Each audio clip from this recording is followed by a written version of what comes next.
श्री मारुती स्तोत्र। भीमरूपी महारुद्रा वज्र हनुमान मारुती, वनारी अंजनी सूता रामदूता प्रभंजना, महाबळी प्राणदाता सकळा उठवी बळे, सौख्यकारी दुःखहारी दूत वैष्णव गायका, दीननाथा हरिरूपा सुंदरा जगदंतरा, पाताल देवता हंता भव्य सिंदूरलेपना, लोकनाथा जगन्नाथा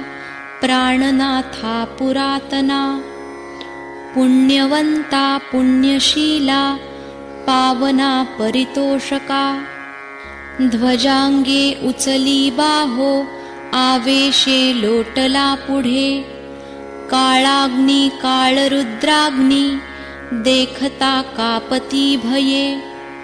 ब्रह्मांडे माईली नेणो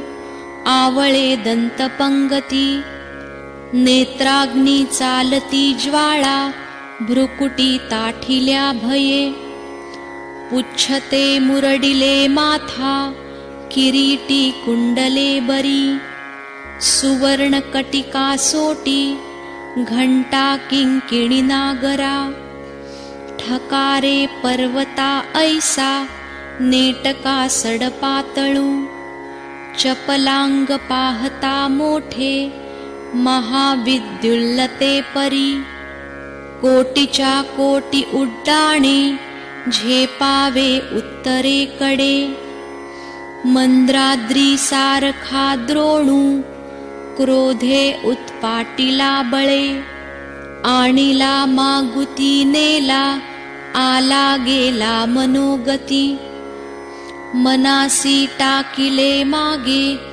गतिसी तुलना नसे, आणुपासोनी ब्रह्मांडा एवढा होत जातसे,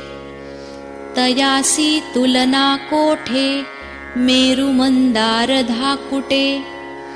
ब्रह्मांडा भोवते वेढे वज्रपुच्छे करू शके, तयासी तुलना कैची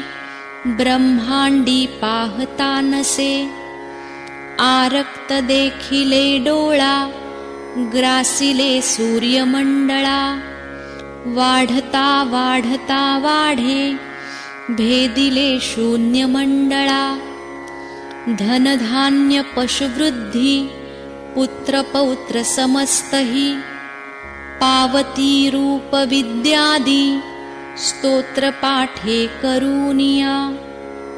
भूतप्रेत संबंधादि रोगव्याधि समस्तहि, नासती तुटति चिंता